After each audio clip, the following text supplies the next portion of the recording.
Are you a first-time cruiser and you're just wondering what to expect? In this video, I'm going to share with you planning your cruise, packing essentials, and even those onboarding experiences, what you can expect in all of these. Let's get started.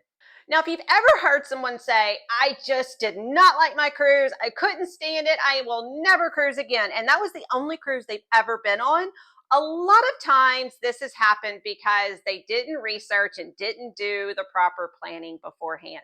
You always want to make sure that you're researching and doing the proper planning before your cruise, or you will be saying the same thing. Now, this does take a little bit of time and some research involved here, but the first thing that you want to think about before you even start looking at cruises is your destination. Where is it you're wanting to go? The Caribbean, Mediterranean, or an Alaskan cruise. Those are the three most popular types of cruises.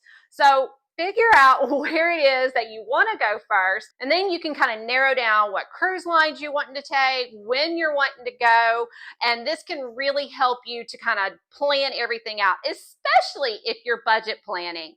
Now, I do have some videos on this, and I'll leave them in the description below if you're budget planning and you need to try to figure out how much everything is going to cost and all those extras that are coming up in your cruise, because believe me, that can happen as well, especially if you're not thinking about it. Now, once you have your destination all planned out, you know, hey, maybe we're going to the Caribbean, you know where you want to go, but you need to figure out what cruise line. You probably already have an idea, probably from what people have said to you in the past or something you've already seen. So you might already have a pretty good idea of what cruise line you want to go on. But I highly suggest looking around, searching for as many different things as you can on cruise lines, because that is the number one mistake that people make. They choose the wrong cruise line, and then within that, they choose the wrong cruise ship. So think about what it is you're wanting to do while you're on your cruise. Are you wanting fun family experiences? Are you wanting just kind of like slow travel where it's quiet, not a whole lot of party vibe, things like that going on? Are you wanting an adults only cruise? Are you wanting the big new mega ships with lots of activities and lots of dining options? Or are you wanting more smaller and quaint cruise ship to enjoy?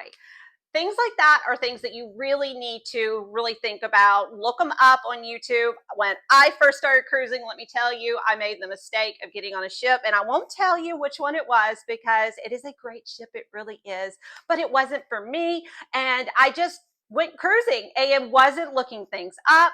I didn't look up my cabin.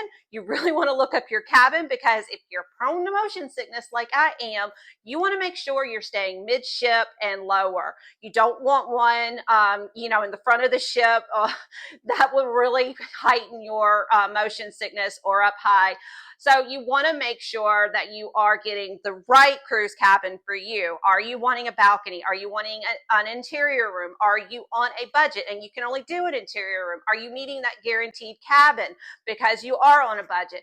Think about things like this. All of these do matter. The placement of your cabin matters. I've got 7 mistakes that I've made. Check out this video here so you can avoid some of my mistakes when you're cruising for the very first time. It is essential that you are thinking about all these things when you are doing your pre-cruise planning. Now, the next thing you want to think about once you have found your cruise line and you like this cruise line, it's affordable, it offers the right destinations for you, you enjoy the activities and the things they have to offer and the amenities. So this is the cruise line you want. But you need to think, what duration do you want? Are you wanting to go for a whole week, or are you just wanting to do just a little weekend getaway? Maybe you're going to do something in Florida before you get on the cruise ship. Whatever it may be, just kind of think about which duration you're choosing, a whole week or a weekend, because that is going to determine your cruise ship as well, because a lot of the cruise ships that do weekend stays do like a Friday, Saturday, and Sunday, and then they'll do a Monday through Thursday. So it's only like a 3-day or a 4-day, and they'll rotate back and forth, and they don't offer those 7-day and then a 3-day type thing. So that does depend, and the vibe can be a little different. So you always want to think what the duration is that you want for your cruise. Now, let me give you a little tip here. If you're wanting to do a weekend cruise, and because you're just wanting a quick little weekend getaway, but you're wanting that slow travel where things are a little quiet, you have that peaceful vibe on your cruise, then you want to avoid holidays and any kind of prime season time. I did a weekend cruise, and I, as many of you know, love that slow travel, the quiet, peaceful time on a cruise ship. And I took a 3-day cruise right there on spring break, and it was the party vibe. That's when all the kids are there. That's where everybody was cruising. Everybody was out on vacation. So I highly recommend, if you are looking at a weekend cruise, to avoid those days if you are not a party person or if you're just wanting a more quiet vibe. Okay, so the next thing you want to think about are packing essentials. Now, I'm not going to go into that too much here because I've got several videos on packing essentials. I'll leave them linked here and also in the description below if you want to take a look at some main packing essentials of what you could bring on your first cruise.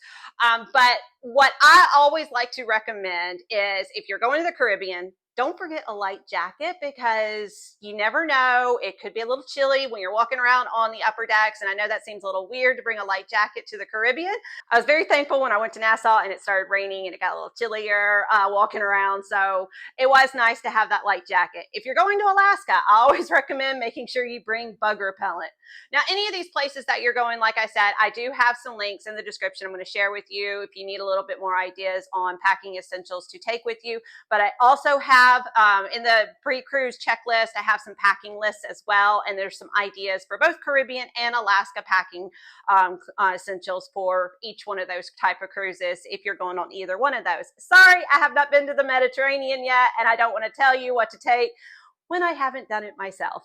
So take a look at the Caribbean and the Alaska packing lists if that is something that you are wanting to do.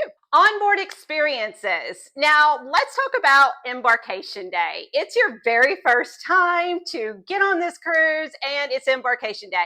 What can you expect? Well, you need to make sure that you're arriving just a little early, because you will have your arrival times, and let's say your arrival time is at 1 o'clock. Now, I have been told, and this has happened to me recently, if you arrive, like let's say at 11 o'clock, they're not going to turn you away. But keep that in mind just in case they do turn you away and they start to get a little bit more strict with the times again, because they used to be really strict with it and we had to sit there and wait to get on. And then they started like just letting people on. So just kind of keep that in mind if they do tell you, nope, it's 11 o'clock, you're not able to get on until 1 o'clock. So keep that in mind, but definitely arrive just a little bit before your arrival time so that you're able to get in line and get through all of that in a decent amount of time. Now, another recommendation I have for you is to check your bag with the porter. This is so helpful because you won't have to take your bag all around the cruise ship. The porters are right outside if you get dropped off by an Uber, or if you're parking in the parking garage, they're right outside before you come into the terminal. So always check your bag with the porter.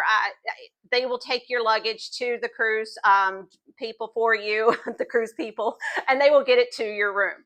Now, I do want to let you know, since this is your first time cruising, most cruise lines will not let you into your room until around 1 or 2 o'clock in the afternoon. So when you first get on the cruise ship, it's going to be a little congested and people are, walking around. They're going straight to the dining room, but they can't go straight to the room because they're not open till around 1 or 2 o'clock in the afternoon.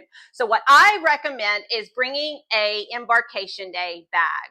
And in your embarkation day bag, you should have any of your essentials, such as your medication. I always have like my laptop, my electronics in there, and 100% always have your passport with you. The porter usually asks and makes sure that the person has their passport with them before they take their luggage off. But definitely make sure that you have your passport, because a lot of places in the Caribbean, you won't have to use your passport at all. You really only need it just to get on, the initial time getting on the ship and the initial time getting off the ship. You won't ever have to use it after that. I definitely recommend putting it in your safe once you get into your room so it stays safe after that. But you need your passport to get onto the cruise ship if you don't have your birth certificate with you. So I have seen people where they left their luggage with the porter and they're getting to go in line at the terminal, and then, oh no, all of a sudden they go running to the porter trying to find their luggage because they realize they left their passport in their bag. So don't let that be you. Make sure you have your passport with you. Make sure you have an embarkation day bag so that you are ready to start the fun when you get on your cruise ship. Now, something else that people who are cruising for the very first time and have chosen not to ever do this again, because when they very first get on the cruise ship, they see all these people everywhere and they get really overwhelmed. Expect that there's going to be a lot of people when you first get there on the ship, because like I said, everybody is trying to figure things out. They're not able to go straight to their rooms. So everybody is crowding around really the food areas. The food areas are going to be the busiest. And I always recommend eating before you get on the cruise ship. If you're at the hotel, maybe eat something while you're at the hotel, or maybe just go grab you a bite to eat before you get on the cruise ship. This way it'll kind of free you up some time to walk around the cruise ship, take a look at everything, and just kind of maybe find those places with less crowds. But do know that if you're hungry and you want to go eat, it's going to be a lot more crowded on the cruise ship during the time that you are first getting on. The crowds start dying down around 1, 2 o'clock in the afternoon, definitely around the time that the cruise starts to sail away. Now, the next thing you want to think about for your onboarding experiences are your dining options. Some cruise lines will let you go ahead and just show up when you're ready. A lot of them, you have to make your reservations ahead of time. Most cruise lines all have an app that you can download on your phone. So check your cruise line, see if they have an app, such as Carnival has Carnival Hub, Royal has their own app as well. So check your cruise line, see if they have an app that you can download on your phone, and go ahead and make those reservations. Part of your pre-cruise planning should also be deciding if you want to do any specialty dining restaurants. Some of the cruise lines will want you to book your shows or any of your activities that you're doing ahead of time, such as Royal. You have to book those ahead of time. Also expect on some of these, like Princess and sometimes even Carnival, you might have to wait in line 45 minutes before you can get a seat, or you might have to get to the theater for 45 minutes earlier and sit there in the theater for a while before the show gets started so that you can make sure you have a seat. Just kind of keep things like that in mind.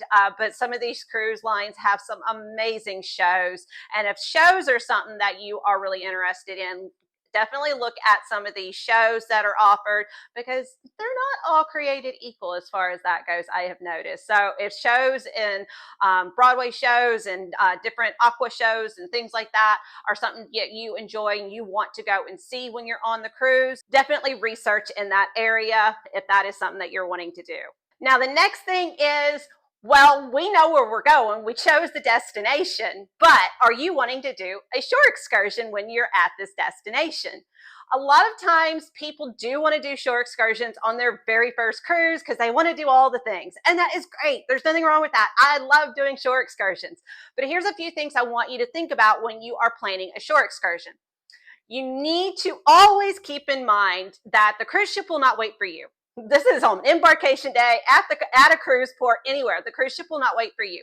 If you are not back on time, they will not wait for you. They will leave, and you don't want to be left in a foreign country. So a lot of people choose to book their shore excursions through the cruise line. You can do this.